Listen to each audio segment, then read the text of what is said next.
The first I heard about Esoteric Ebb was this tweet from PC Gamer saying it's already 2026's best RPG and it's a worthy successor to Disco Elysium.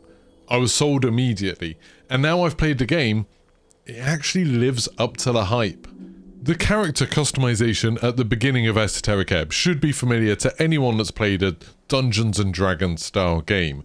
You've got 6 stats: strength, dexterity, constitution, intelligence, wisdom, charisma. You choose 2 to be proficient in, and then you can put skill points in the others. But it's got a kind of Disco Elysium-esque twist on it. So if you read these descriptions, it kind of talks about all of these stats in a way that you might not have thought of before. So for example, your constitution is your ability to just kind of stomach things. It's not just about health, it's about your ability to cope with what's going on around you. Your strength is partly about your physical strength, but also about your willingness to exert it to become kind of a zealot, because you can't choose your class in this. You are going to be a cleric. In the game, you are playing as a cleric. That's a big part of it. And so all of these stats are kind of filtered through that lens, as well as the developer's sense of humor, and I think it works awesome. Your intelligence here makes you arrogant. It's all about you knowing more than anyone else about the past and being willing to correct other people when they're wrong about it.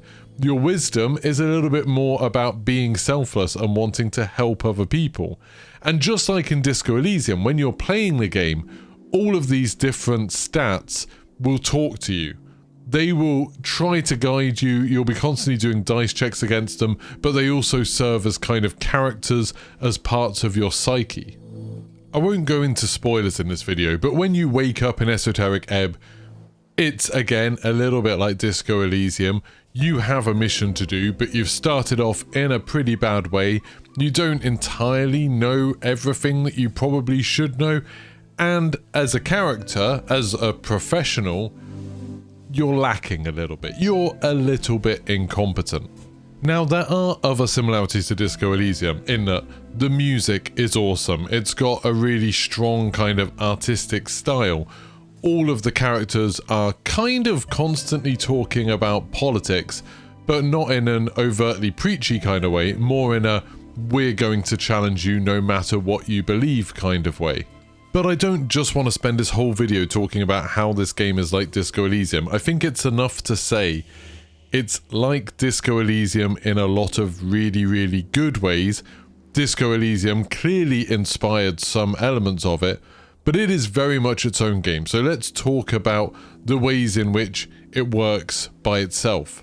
Although actually I do need to talk about its other big inspiration, which is Dungeons and Dragons.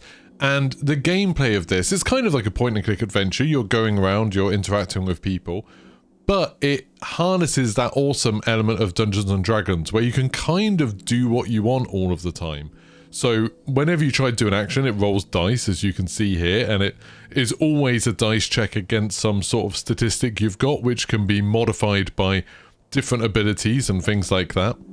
But then the really cool additional level to it is that you can often do things that maybe you wouldn't be able to do in other games. Because one of the best things about Dungeons and Dragons is that sort of conversation you're having with the Dungeon Master.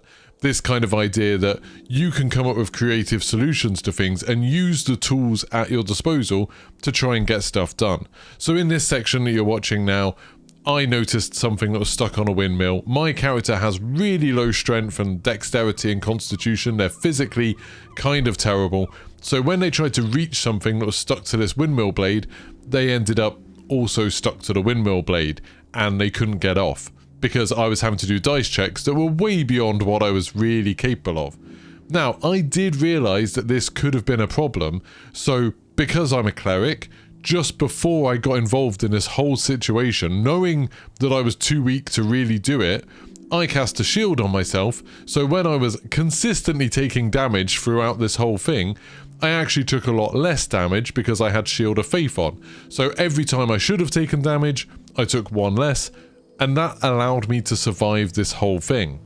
Later on, I found a pipe that I needed to crawl through, and I'd actually just learnt the spell for grease, and so I realised, oh, I can grease myself up and it will get me through the pipe easier. So it reduced the skill checks but also ended up with me sliding way too fast through the pipe. The game is full of moments like this. It's just full of kind of different experiences, different events where you can stack the odds in your favor, you can come up with novel ways to approach it. And so many times, just in the few hours that I've played, there were so many situations where after the fact, I realized that I probably could have done something in a much smarter way, or I find another route, or I find another kind of approach to something and realize, hey, that would have been much better. I think the game delights in making you feel like an idiot, like your character's meant to be a bit of an idiot, you're constantly doing slightly stupid things, or sometimes very stupid things, and then having to get out of those situations. It's a nice kind of counterpoint to games where you're just the hero and you're always doing everything right.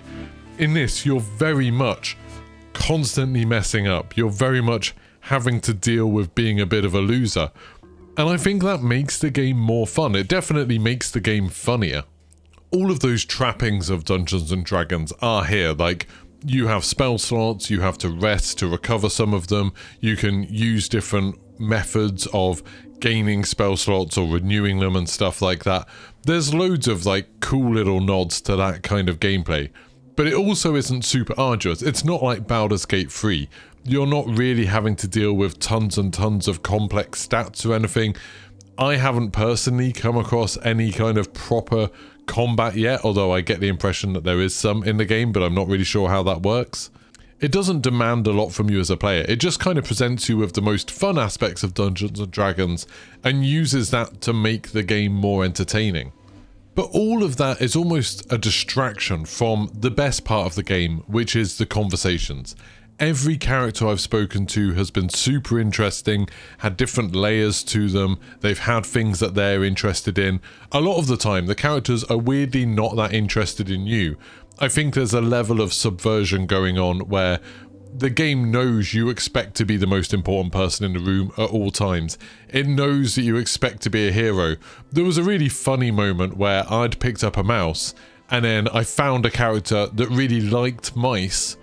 And I was like, hey, here, I found this mouse, because that's the obvious thing to do. It's obvious to be like, oh, this is why I found it. It's for this quest. And then the character who likes mice is like, yep, that's a mouse. So what? There's like 5 of them dotted around here somewhere. And then my character was immediately like, oh yeah, that's a quest. I need to go find these 5 mice. And then your brain, your parts of your psyche are just like, why? Why do you need to do that? Like, if you think it's a quest, who's giving you this quest? What's the reward? And it's like it's challenging you. Part of your gamer brain immediately hears, oh, there's 5 of these things that you've just collected 1 of, and this person really likes them. And your brain's joined the dots up and been like, this is going to be a quest. This is a collectible. I need to go find them. And then the game, your brain in the game is literally telling you, you're an idiot. Like, that's stupid. Why would you do that? Why would you need to do that? Nobody has asked you to do that at all.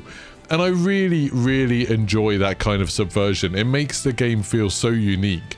While I've been comparing it to like Disco Elysium and Dungeons and Dragons and stuff, it really does have its own voice, its own style of doing things. I guess if it's like anything, it's like having a dungeon master in Dungeons and Dragons that doesn't really like you very much and thinks you're a bit of an idiot. And the game's really, really good at sort of portraying that and just making you question yourself and why are you making these weird decisions all of the time. But it does give you the freedom to make those decisions. And when it comes to dialogue, like this conversation I was having with a dwarf, there's not that many choices. Most of the time, you only get a handful of choices of different things to talk about. But in every situation, it gave me options that I wanted. I never felt like I was just having to choose from a like pre-selected path. Instead, it was always natural answers to his questions that let me take the conversation in the way that I wanted to take it. And when it got political, like it definitely does with this early character, then you can decide how you want to stand politically.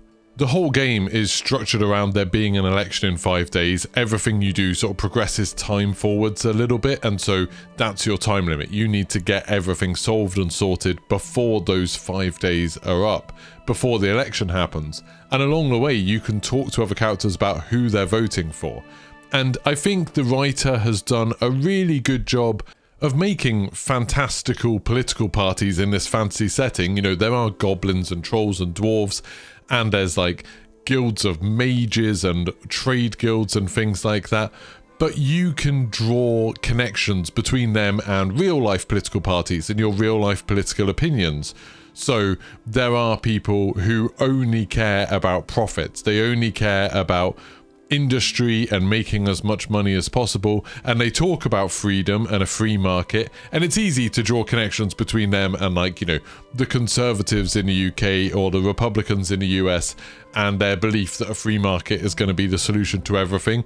Then there's other people who have much more socialist views and believe that actually the poorest in the communities need to be looked after.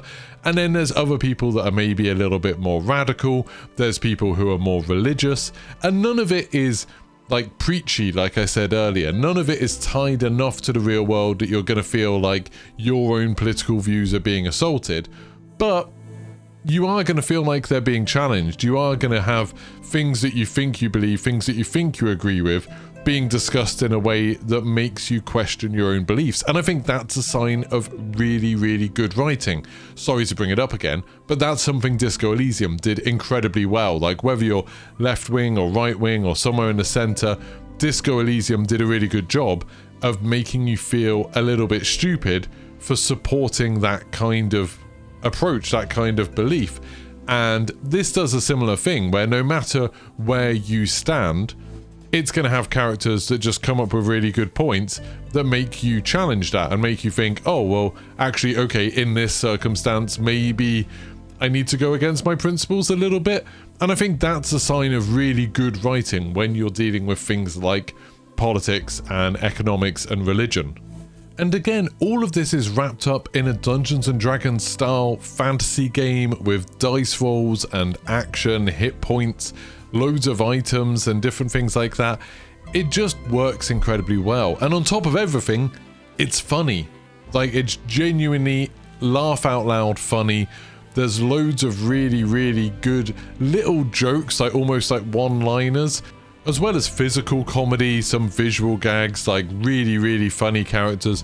Just comedy seeping out of everything. And it takes itself seriously at times. There are serious elements to it that make you stop and think. Like I said, it does delve into politics and religion and economics, but then it also makes you laugh a lot. I think there's definitely a type of person that's going to really enjoy this game. People who don't mind reading a lot because there isn't any voice acting, like Disco Elysium when it came out. There isn't voice acting for like all of the text that you're going to be reading, and there is a lot of reading.